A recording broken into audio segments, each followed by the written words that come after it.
बहुत ही शानदार तरीके से देश के सामने सदन के माध्यम से प्रस्तुत किया है।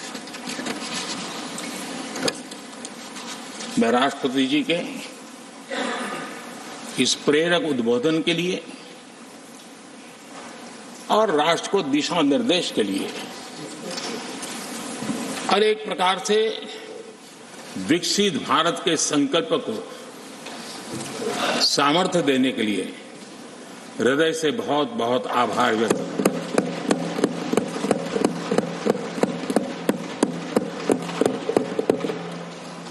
चर्चा के दरमियान अनेक मान्य सदस्यों ने अपने विचार रखे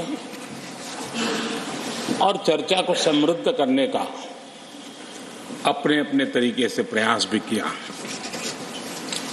इस चर्चा को समृद्ध करने के प्रयास करने वाले सभी आदरणीय साथियों का भी मैं हृदय से आभार व्यक्त करता हूं, अभिनंदन करता हूं।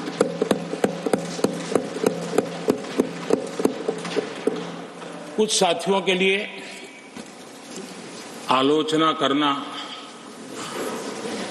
कड़वी बातें करना, ये उनकी मजबूरी थी।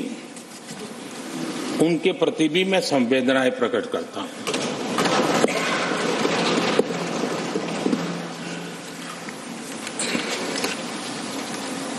मैं उस दिन तो कह नहीं पाया, लेकिन मैं खड़गे जी का विशेष आभार प्रकट करता हूं।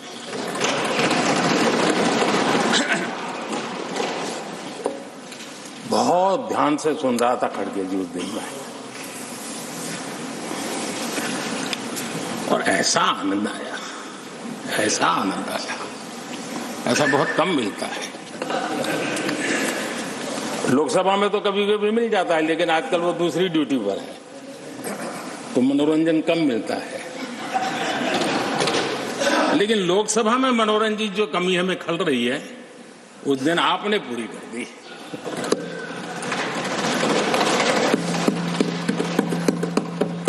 और मुझे प्रसन्नता इस बात की थी कि माननीय खड़गे जी काफी लंबा और बड़ी इम्तिहान वजह से शांति से बोल रहे थे। समय भी काफी लिया था। तो मैं सोच रहा था कि आजादी मिली कैसे, इतना सारा बोलने की आजादी मिली कैसे। तो मैं सोच तो रहा था, लेकिन बाद में मेरे ध्यान में आया कि दो स्पेशल कमांडर जो रहते ना उस दिन नहीं थे और आजकल नहीं रहते, और इसलिए बहुत भरपूर फायदा स्वतंत्रता का आदरणीय खड़गे जी ने उठाया।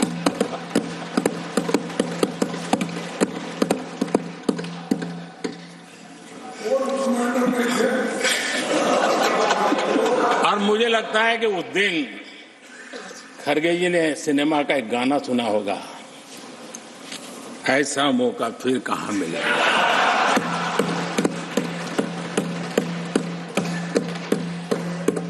और खड़गे जी भी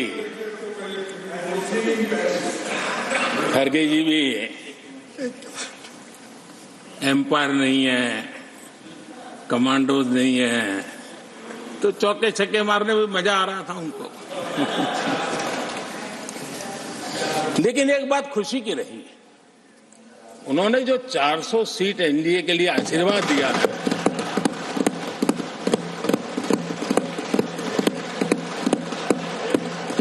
और मैं खड़गे जी के इन आशीर्वाद को, आपके आशीर्वाद मेरे सर आंखों पर, अब आपको आशीर्वाद वापिस लेना तो ले सकते हैं, क्योंकि एक खबर तो आ गए हैं।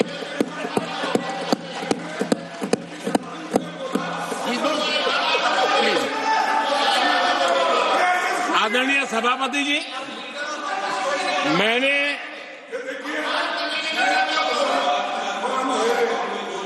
आदरणीय सभापति जी, मुझे पिछले वर्ष का वो प्रसंग बराबर याद है। उस सदन में हम बैठते थे और देश के प्रधानमंत्री की आवाज को गला घोंटने का भरपूर प्रयास किया गया। हम बड़े धैर्य के साथ, बड़ी नम्रता के साथ आपके एक एक शब्द को सुनते रहे और आज भी आप न सुनने की तैयारी के साथ आए हैं। आप न सुनने की तैयारी के साथ आए हैं, लेकिन मेरी आवाज को आप दबा नहीं सकते हैं।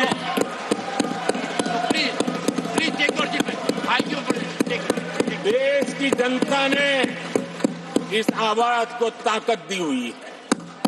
देश की जनता के आशीर्वाद से आवाज निकल रही है और इसलिए आपने पिछली बार, मैं भी इस बार पूरी तैयारी के साथ आया हूं। मैंने सोचा था कि उस वक्त कि शायद आप जैसे व्यक्ति सदन में आए हैं तो मर्यादाओं का पालन करेंगे, लेकिन 1.5-2 घंटे तक क्या जुल्म किया था आप लोगों ने मुझ पर, और उसके बाद भी मैंने एक भी शब्दों की मर्यादाएं तोड़ी नहीं। आदरणीय सभापति जी, मैंने भी एक प्रार्थना की है और प्रार्थना तो कर सकते हैं और मैं तो करता रहता हूं। पश्चिम बंगाल से आपको जो चैलेंज आई है,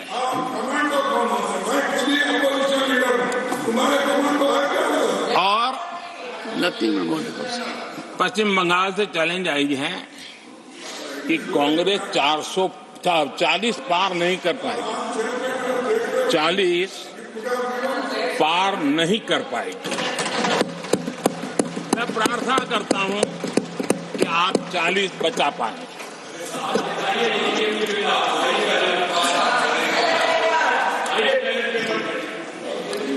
आदरणीय सभापति जी, हमको बहुत सुनाया गया है और हमने सुना है। लोकतंत्र में आपका कहने का अधिकार है और हमारी सुनने की जिम्मेवारी है। और आज जो भी बातें हुई हैं उसको मुझे देश के सामने रखनी चाहिए और इसलिए मैं प्रयास करूंगा। आदरणीय सभापति जी, ये जब सुनता हूं, उधर भी सुना इधर भी सुना, मेरा विश्वास पक्का हो गया है कि पार्टी सोच से भी आउटडेटेड हो गई है।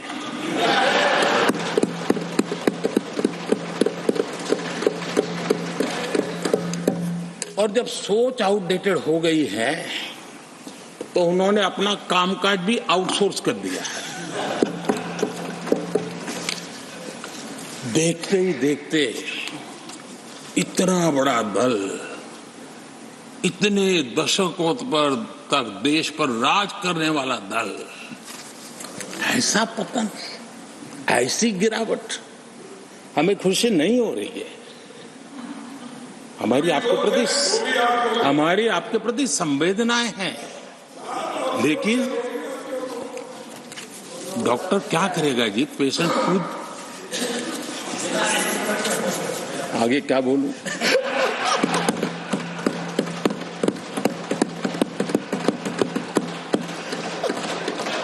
आदरणीय सभापति जी, ये बात सही है कि आज बहुत बड़ी बड़ी बातें होती हैं, सुनने की ताकत भी खो चुके हैं, लेकिन मैं तो देश के सामने बात रखने के लिए जरूर कहूंगा। जिस कांग्रेस ने सत्ता के लालच में सरेआम लोकतंत्र का गला घोंट दिया था, जिस कांग्रेस ने दर्जनों बार लोकतांत्रिक तरीके से चुन करके आई सरकारों को रातों रात भंग कर दी थी, बर्खास्त कर दिया, जिस कांग्रेस ने संविधान, लोकतंत्र की मर्यादा को जेल के सलाखों के पीछे बंद कर दिया था। जिस कांग्रेस ने अखबारों पर ताले लगाने तक की कोशिश की, आवाज, जो कांग्रेस देश को तोड़ने के नैरेटिव घड़ना का नया शौक उनको पैदा हुआ, इतना तोड़ा कम नहीं है, अब उत्तर दक्षिण को तोड़ने के लिए बयान दिए जा रहे हैं।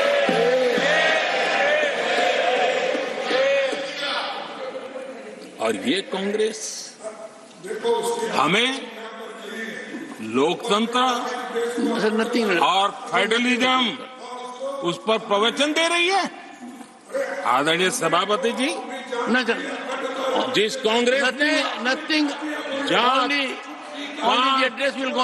और भाषा के नाम पर देश को बांटने में कोई कसर नहीं छोड़ी, जिस कांग्रेस ने आतंकवाद और अलगाववाद को अपने हित में पनपने दिया, जिस कांग्रेस ने नॉर्थ ईस्ट को हिंसा, अलगाव और पिछड़ेपन में धकेल दिया, जिस कांग्रेस के राज में नक्सलवाद के लिए देश के लिए एक बहुत बड़ी चुनौती बनाकर के छोड़ दिया, जिस कांग्रेस ने देश की बहुत बड़ी जमीन दुश्मनों के हवाले कर दी, जिस कांग्रेस ने देश की सेनाओं का आधुनिकीकरण होने से रोक दिया, वो आज हमें राष्ट्रीय सुरक्षा और आंतरिक सुरक्षा के लिए भाषण दे रहे हैं। जिस कांग्रेस ने आजादी के बाद से ही कंफ्यूज रही, उनको उद्योग जरूरी है कि खेती जरूरी है, उसी कंफ्यूजन में गुजारा किया। जो कांग्रेस तय नहीं कर पाई कि नेशनलाइजेशन करना है कि प्राइवेटाइजेशन करना है, उलझती रही। जो कांग्रेस 10 वर्ष में 12 नंबर से 11 नंबर पर आर्थिक व्यवस्था ले आ पाई, 10 साल में 12 से 11 नंबर, और आप 12 से 11 आने में बहुत मेहनत नहीं पड़ती है। जैसे जैसे आगे बढ़ते हैं तो मेहनत और बढ़ती है। हम 10 साल में 5 नंबर पे ले आए। और ये कांग्रेस हमें यहां आर्थिक नीतियों पर लंबे लंबे भाषण सुना रही है। आदरणीय सभापति जी, जिस कांग्रेस ने ओबीसी को पूरी तरह आरक्षण नहीं दिया, जिसने सामान्य वर्ग के गरीबों को कभी आरक्षण नहीं दिया, जिसने बाबा साहब के बजाय बाबा साहब को भारत रत्न देने योग्य नहीं माना, अपने ही परिवार को भारत रत्न देते रहे, जिस कांग्रेस ने देश की गली सड़कों चौक चौराहे पर अपने ही परिवार के नाम के पाठ जड़ दिए हैं, वो हमें उपदेश दे रहे हैं,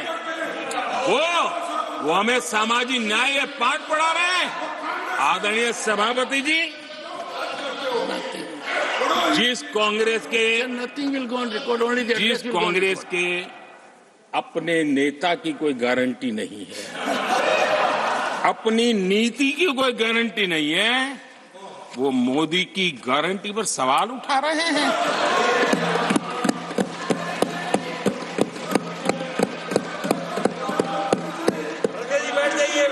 आदरणीय सभापति जी, आदरणीय सभापति जी, यहां एक शिकायत थी,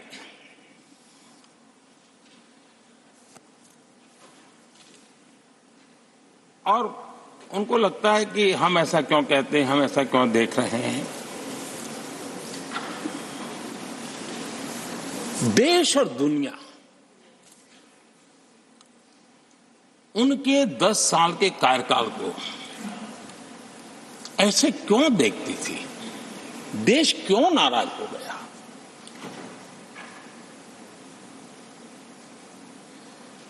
इतना गुस्सा देश को क्यों आया?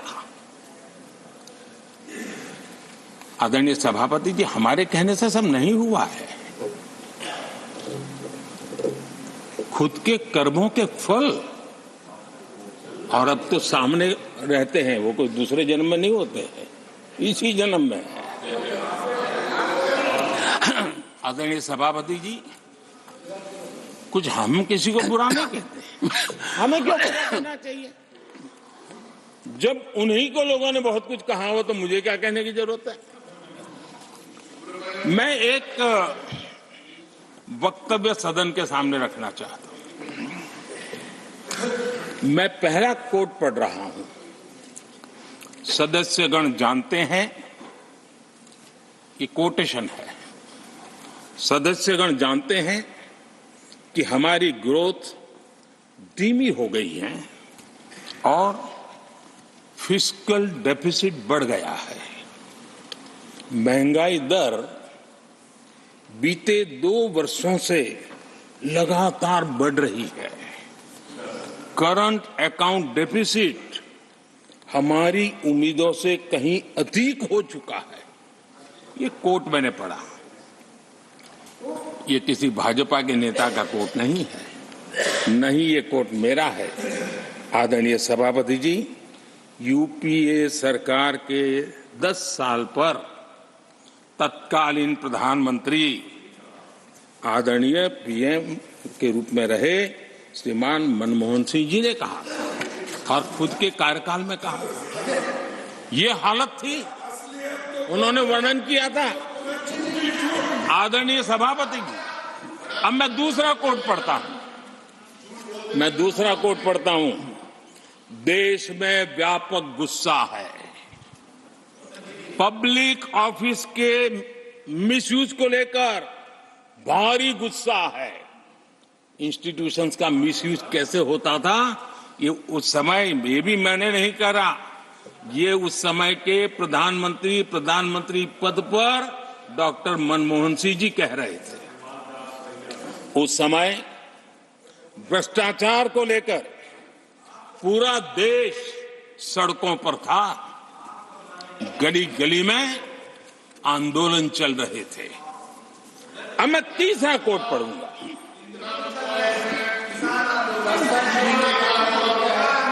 एक संशोधन की कुछ पंक्तियां हैं, इसको भी आप सुनिए। टैक्स कलेक्शन में भ्रष्टाचार होता है, इसके लिए जीएसटी लाना चाहिए। राशन की योजना में लीकेज होती है, जिससे देश का गरीब सबसे अधिक पीड़ित है। इसको रोकने के लिए उपाय खोजने होंगे। सरकारी ठेके जैसे दिए जा रहे हैं, उस पर शक होता है। ये भी तत्कालीन प्रधानमंत्री आदरणीय मनमोहन सिंह जी ने कहा था। और उसके पहले और एक प्रधानमंत्री, उन्होंने ये कहा था कि दिल्ली से 1 रुपया जाता है, 15 पैसा पहुंचता है। सुधार, बीमारी का पता था, सुधार करने की तैयारी नहीं थी। और आज बातें तो बड़ी बड़ी की जा रही है। कांग्रेस के 10 साल का इतिहास देखिए। फ्रेजाइल 5 इकोनॉमी में दुनिया में कहा जाता था, मैं नहीं, दुनिया कहती फ्रेजाइल 5, पॉलिसी पैरालिसिस, ये तो उनकी पहचान बन गई थी। और हमारे 10 वर्ष टॉप 5 इकोनॉमी वाले।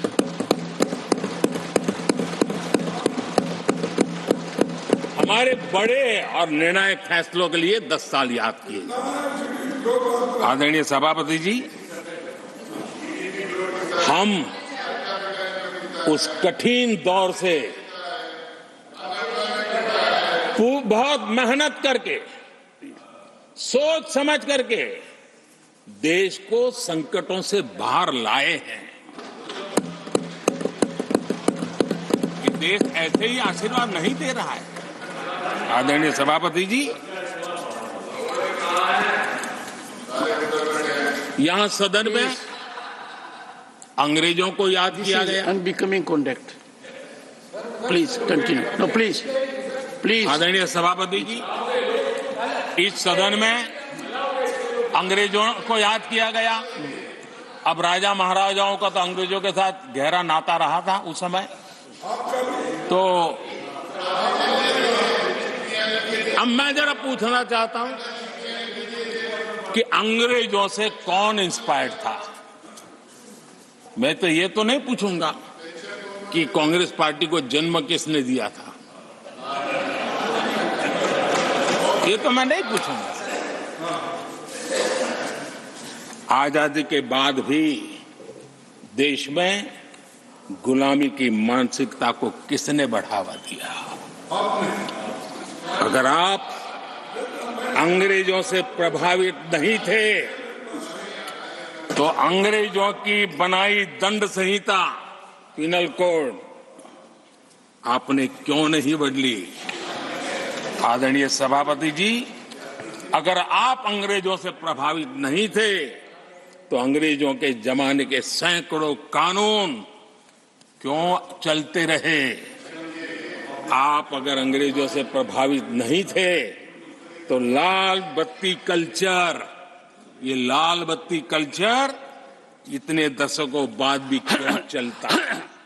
अगर आप अंग्रेजों से प्रभावित नहीं थे तो भारत का बजट शाम को 5 बजे इसलिए आता था क्योंकि ब्रिटिश पार्लियामेंट का सुबह शुरू होने का समय होता था। ये ब्रिटेन की पार्लियामेंट के समय के अनुकूल शाम 5 बजे बजट की परंपरा क्यों चलाए रखी थी आपने। कौन अंग्रेजों से इंस्पायर था। अब आप अंग्रेजों से प्रेरित नहीं थे तो हमारी सेनाओं के चिन्हों पर आज भी गुलामी के प्रतीक अब तक क्यों बने हुए थे। हम एक के बाद एक हटा रहे हैं। अगर आप अंग्रेजों से प्रेरित नहीं थे तो राजपथ को कर्तव्य पथ बनने के लिए मोदी का इंतजार क्यों करना पड़ा। आदरणीय सभापति जी, अगर आप अंग्रेजों से प्रभावित नहीं थे तो अंडमान और निकोबार इन द्वीप समूहों पर आज भी अंग्रेजी सत्ता के निशान क्यों लटके पड़े थे। आदरणीय सभापति जी, अगर आप अंग्रेजों से प्रभावित नहीं थे तो ये देश के सेना के जवान देश के लिए मन मिटते रहे, लेकिन देश के जवानों के सम्मान में एक वॉर मेमोरियल तक आप बना नहीं पाए थे। क्यों नहीं बनाया। अगर आप अंग्रेजों से इंस्पायर्ड नहीं थे, प्रभावित नहीं थे तो भारतीय भाषाओं को हीन भावना से क्यों देखा। स्थानीय भाषा में पढ़ाई के प्रति आप लोगों की बेरुखी क्यों थी। आदरणीय सभापति जी, अगर आप अंग्रेजों से प्रेरित नहीं थे तो भारत को मदर ऑफ डेमोक्रेसी बताने में आपको कौन रोकता था। आपको क्यों महसूस नहीं हुआ कि दुनिया में। आदरणीय सभापति जी, मैं सैकड़ों उदाहरण दे सकता हूं कि आप किस प्रभाव में काम करते थे और देश को सुनते ये सारी बातें याद आने वाली है।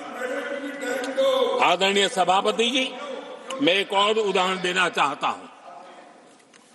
कांग्रेस ने नैरेटिव फैलाया और इस नैरेटिव का परिणाम क्या हुआ कि भारत की संस्कृति और संस्कारों मानने वाले लोगों को बड़े हीन भाव से देखा जाने लगा, ढकियानों से मानने लगा गया और इस प्रकार से एक हमारे अतीत के प्रति अन्याय करने की नौबत आई है।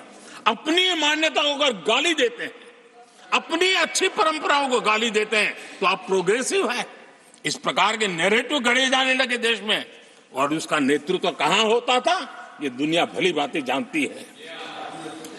दूसरे देश से आयात करना उसको गर्व का और भारत की कोई चीज है तो दूसरे दर्जे की है, ये स्टेटस बना दिया गया था।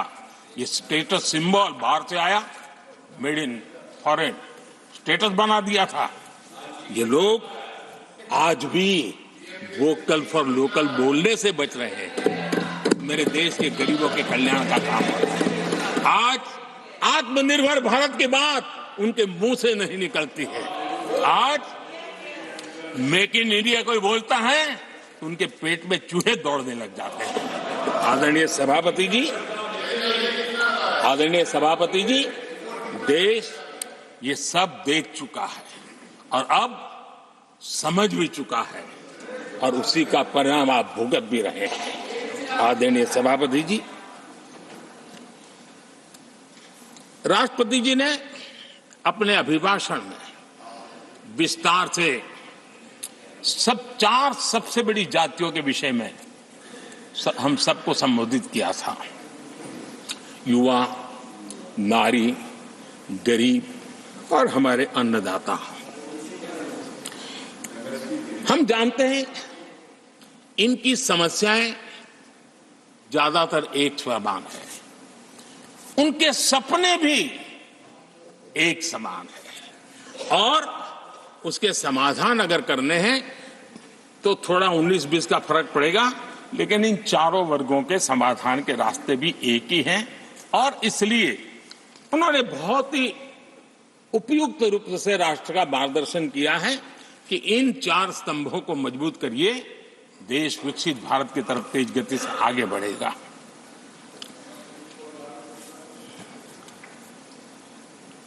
आदरणीय सभापति जी, अगर हम 21वीं सदी में हैं, हम विकसित भारत के सपनों को इसी सदी में 2047 तक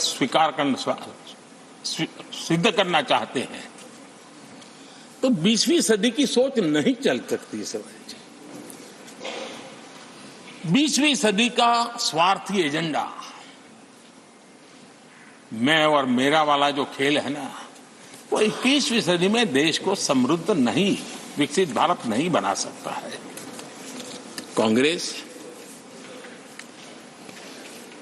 इन दिनों काफी बातें हो रही जाति की, फिर से एक बार क्यों जरूरत पड़ गई उनको मैं तो नहीं जानता हूं, लेकिन अगर उनको जरूरत पड़ी है तो पहले जरा अपने गरिबान में झांके, उनको पता चलेगा क्या किया है।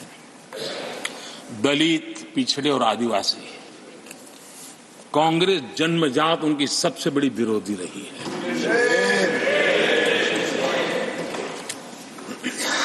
और मैं तो कभी कभी सोचता हूं अगर बाबा साहब न होते ना तो शायद कि एससी एसटी को आरक्षण मिलता कि नहीं मिलता, ये भी मेरे मन में सवाल उठता है। आदरणीय सभापति जी, और मैं ये कह रहा हूं, इसके पीछे मेरे पास प्रमाण है। इनकी सोच आज से नहीं, उस समय से ऐसी है, मेरे पास प्रमाण है। और मैं प्रमाण के सिवाय मैं यहां कहने के लिए नहीं आया। और जब बातें वहां से उठी हैं तो फिर तैयारी रखनी चाहिए उनको। मेरा परिचय तो हो चुका है, 10 साल हो गए।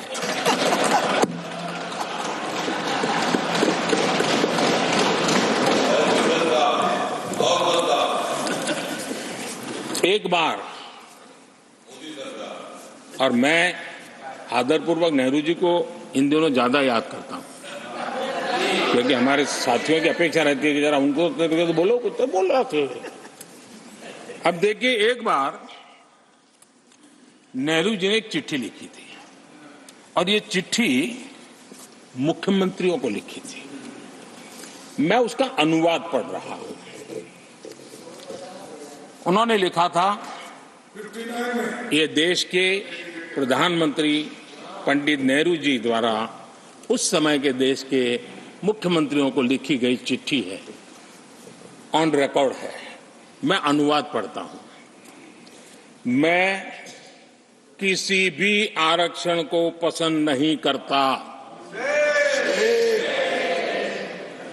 और खासकर नौकरी में आरक्षण तो कतई नहीं। मैं ऐसे किसी भी कदम के खिलाफ हूं जो अकुशलता को बढ़ावा दे, जो दोयम दर्जे की तरफ ले जाए। ये पंडित नेहरू ने मुख्यमंत्रियों को लिखी हुई चिट्ठी है। और तब जाकर के मैं कहता हूं, ये जन्मजात इसके विरोधी है। नेहरू जी कहते थे अगर एससी, एसटी, ओबीसी को नौकरियों में आरक्षण मिला तो सरकारी काम का स्तर गिर जाएगा।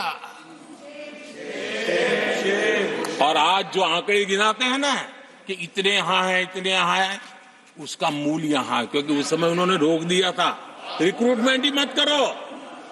अगर उस समय सरकार में भर्ती हुई होती और वो प्रमोशन करते करते आगे बढ़ते तो आज यहां पर पहुंचते।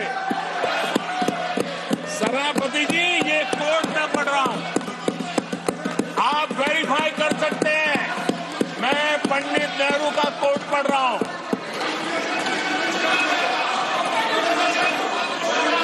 Please.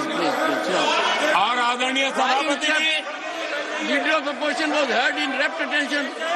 Are you setting this example? Leader of opposition. आदरणीय सभापति जी, please sit down. Sit down. आप तो जानते हैं नेहरू जी ने जो कहा वो कांग्रेस के लिए हमेशा से पत्थर की लकीर होता है। नेहरू जी ने कहा मतलब पत्थर की लकीर उनके लिए। दिखावे के लिए आप कुछ भी कहें, लेकिन आपकी सोच ऐसे कई उदाहरणों से सिद्ध होती है। मैं अनगिनत उदाहरण देख सकता हूं, लेकिन मैं एक उदाहरण जरूर देना चाहता हूं, और वह उदाहरण मैं जम्मू कश्मीर का देना चाहता हूं।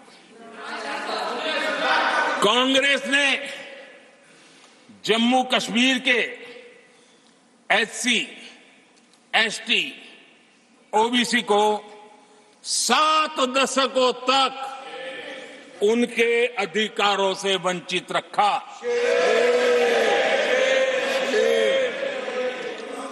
आर्टिकल 370 मैं हम कितनी जीतेंगे उसकी बात अभी नहीं कर रहा हूं। आर्टिकल 370 को निरस्त किया, तब जाकर के इतने दशकों के बाद एसटी, एसटी, ओबीसी को वो अधिकार मिले जो देश के लोगों को बरसों से मिले हुए थे। इसको रोक के रखा था। जम्मू कश्मीर में फॉरेस्ट राइट्स एक्ट उनको प्राप्त नहीं था। जम्मू कश्मीर में प्रिवेंशन ऑफ एट्रोसिटी एक्ट नहीं था। ये हमने 370 हटाकर ये अधिकार उनको दिए। हमारे एससी समुदाय में भी सबसे पीछे पीड़ित कोई रहा तो हमारा वाल्मीकि समाज रहा, लेकिन हमारे वाल्मीकि परिवारों को भी 7 दशक के बाद भी जम्मू कश्मीर में रहे लोगों की सेवा करते रहे, लेकिन डोमिसाइल का अधिकार नहीं दिया गया। ये है। और मैं आज देश को भी अवगत करना चाहता हूं कि स्थानीय निकायों में, लोकल सेल्फ गवर्नमेंट्स में ओबीसी के आरक्षण का विधेयक भी कल 6 फरवरी को लोकसभा में भी पारित।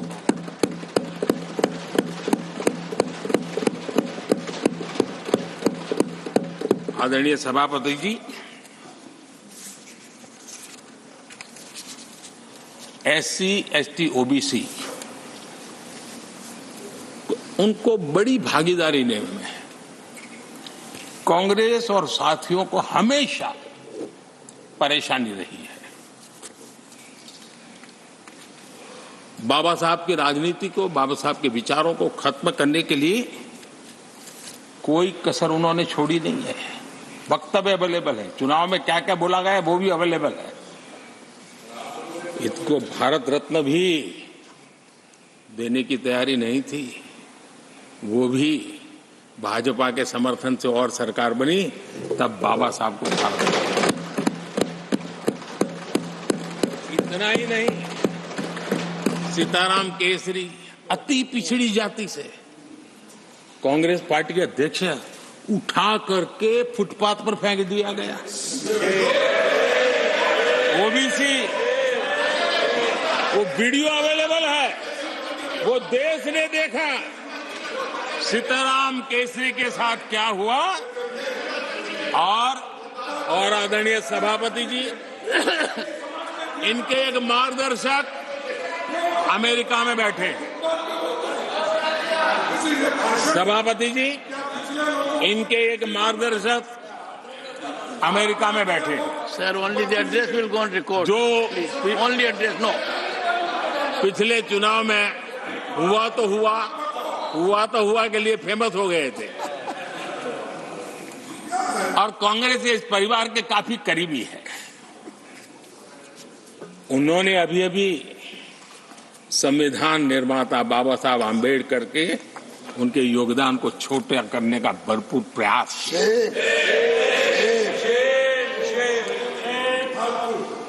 आदरणीय सभापति जी, देश में पहली बार एनडीए ने एक आदिवासी बेटी को राष्ट्रपति बनाने के लिए प्रस्ताव, उनको उम्मीदवार बनाया। आपका हमसे वैचारिक विरोध हो वो एक बात है, अगर हमसे वैचारिक विरोध होता, आपने सामने कैंडिडेट खड़ा किया होता, मैं समझ सकता था, लेकिन वैचारिक विरोध नहीं था। क्यों? क्योंकि हमारे यहां से गया हुआ व्यक्ति आपने उम्मीदवार बनाया, इसलिए वैचारिक विरोध नहीं था। आपका विरोध एक आदिवासी बेटी के लिए था और इसलिए आपने, और ये जब सांगमा जी चुनाव लड़ रहे, वो भी एक आदिवासी तो उनके साथ भी यही किया गया था।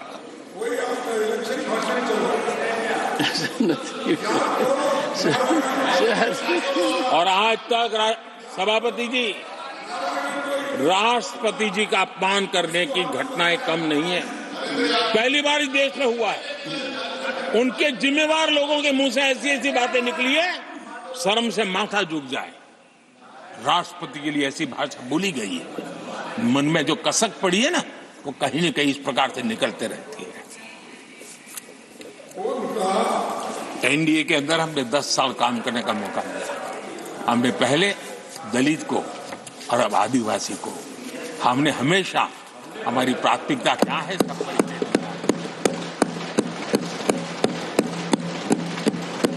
आदरणीय सभापति जी, जब हम हमारी सरकार के परफॉर्मेंस की बात करता, एनडीए की जो गरीब कल्याण की नीतियों की बातें करता हूं, थोड़ा सा अगर उस समाज को निकट से जानते हो, आखिर कौन समाज है लाभार्थी, कौन लोग हैं?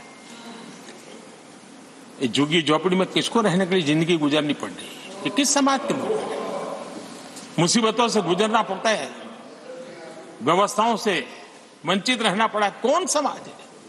हमने जितना काम किया है ना, ये एससी, एसटी, ओबीसी, आदिवासी, इसी समाज के लिए है। कच्ची बस्तियों में रहने वाले लोगों को पक्का घर मिला है, तो मेरे इस समाज के बंधुओं को मिला है। स्वच्छता के अभाव में हर वर्ग बीमारी से जूझना पड़ता था, उनको स्वच्छ भारत अभियान का लाभ देने का काम सभापति जी हमारी योजनाओं के तहत मिला है, ताकि उसको अच्छी जिंदगी जीने का अवसर मिला। इसी परिवारों के हमारी माताएं बहनें धुएं से खाना पका करके अपनी स्वास्थ्य के संकट को झेल रही थी। हमने उनको उज्ज्वला गैस दिया, वो इन्हीं परिवारों को। मुफ्त राशन हो, मुफ्त इलाज हो, इसके लाभार्थी यही मेरे परिवार है, जो समाज के इस वर्ग के मेरे परिवारजन हैं, जिनके लिए हमारी सारी योजनाएं काम कर रही है। आदरणीय सभापति जी, यहां पर कुछ ऐसा नैरेटिव रखा गया, कम से कम तथ्यों को इस प्रकार से नकारना किसका भला होगा? आप ऐसा करके अपनी क्रेडिबिलिटी भी खो रहे हैं, अपनी प्रतिष्ठा भी खो रहे हैं। आदरणीय सभापति जी, यहां शिक्षा के भ्रामक आंकड़े रखे गए, गुमराह करने का कैसा प्रयास होता है। पिछले 10 वर्ष में SC ST स्टूडेंट्स के लिए जो स्कॉलरशिप दी जाती है, 10 साल में उसकी वृद्धि हुई है।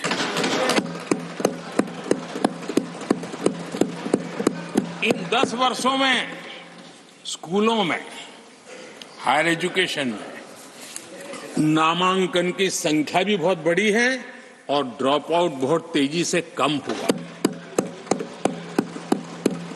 आदरणीय सभापति जी, 10 साल पहले 120 एकलव्य मॉडल स्कूल थे। आदरणीय सभापति जी, आज 400 एकलव्य मॉडल।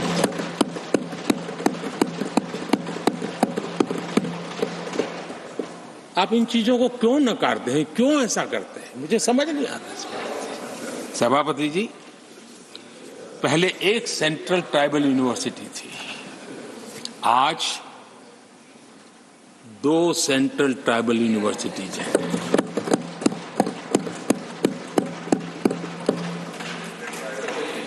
आदरणीय सभापति जी, ये भी सच्चाई है कि लंबे अरसे तक दलित, पिछड़े, आदिवासी बेटे बेटियां कॉलेजों का दरवाजा तक नहीं देख पाते थे। मुझे याद है, मैं गुजरात में जब सीएम बना तो मेरे लिए चौंकाने वाला एनालिसिस मेरे सामने आया। गुजरात में उमरगांव से अंबाजीपुरा बेल्ट आदिवासी बहुल क्षेत्र है। हमारे दिग्विजय जी के एक दामाद भी उसी इलाके में है। उस पूरे इलाके में साइंस स्ट्रीम की एक भी स्कूल नहीं थी। मैं जब वहां गया, अब उस इलाके में मेरे आदिवासी बच्चों के लिए साइंस स्ट्रीम की स्कूल नहीं होगी तो इंजीनियरिंग, डॉक्टरी का तो सवाल ही कहां उठता है। ऐसी मिनिमम चीजें और यहां पर क्या भाषण दे रहे हैं जी। आदरणीय सभापति जी, और मैं बताना चाहता हूं, सदन को गर्व होगा, संतोष, आप उस सदन में बैठे हैं, वहां एक ऐसी सरकार आपके साथ बात कर रही है कि ऐसी सरकार नेतृत्व कर रही है जहां कितना बड़ा परिवर्तन आया। आप उस समाज का विश्वास बढ़ाइए, उनका हौसला बुलंद कीजिए, वो देश की मुख्य धारा में तेजी से आगे बढ़े, उसके लिए हम प्रयास करें, सामूहिक प्रयास करें। आप देखिए, आदिवासी और हमारे SC ST समाज के विद्यार्थियों का नामांकन, मैं कुछ आंकड़े रखना चाहता हूं। उच्च शिक्षा में SC विद्यार्थियों का नामांकन 44% बढ़ा है।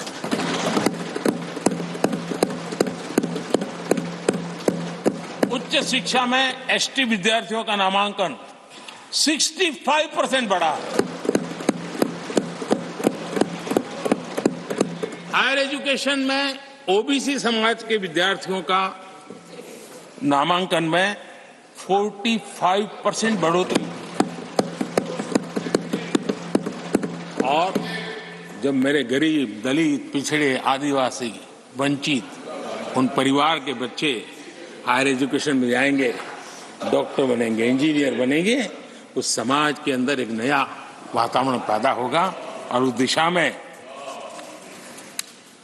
हमारी कोशिश यही है कि मूलभूत समस्याओं का समाधान करने के लिए थोड़ा समय लगे लेकिन मजबूती से काम करें। और इसलिए हमने एजुकेशन पर इस प्रकार से बल दे के काम किया है। कृपा करके, जानकारियों का अभाव है तो कहिए, हम जानकारियां दे देंगे, लेकिन ऐसे नैरेटिव मत बनाइए ताकि आपकी प्रतिष्ठा भी कम हो, आपके शब्द की ताकत खत्म हो जाए। आप पर दया आ जाती है कभी कभी।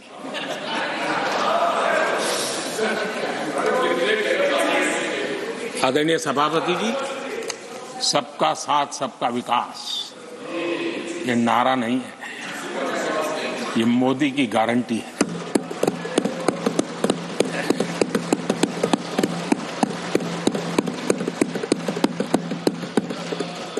और जब इतने सारे काम करते हैं, मुझे किसी ने कविता लिख करके भेजी थी।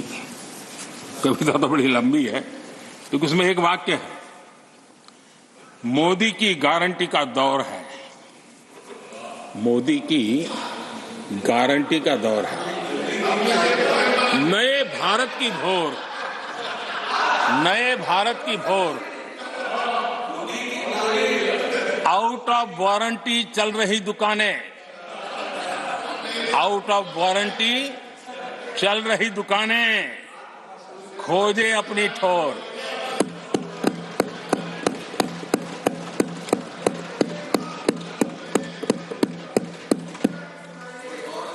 आदरणीय सभापति जी, किस प्रकार से देश में निराशा फैलाने का प्रयास, मैं ये तो समझता हूं, जो लोग इतनी निराशा की गर्त में डूब चुके हैं, वैसे निराशा फैलाने का उनका सामर्थ्य भी बचा नहीं है। वो भी सामर्थ्य नहीं बचा, आशा का तो संचार कर ही नहीं सकते। जो खुद निराशा में डूबे उनसे आशा है, लेकिन देश में हर जगह जहां बैठो वहां निराशा निराशा निराशा फैलाने का जो खेल चल रहा है और सच्चाई को नकार करके हो रहा है, वो न खुद का भला कर पाएंगे न देश का भला कर पाएंगे। आदरणीय सभापति जी, हर बार एक ही गाना गाया जाता है, समाज के कुछ वर्गों को भड़काने के लिए बिना हकीकतों को ऐसे वाक्य बोल दिए जाते हैं।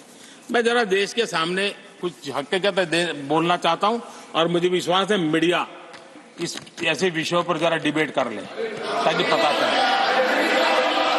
आदरणीय सभापति जी, यहां पर सरकारी कंपनियों को लेकर हम पर भांति भांति के आरोप लगे।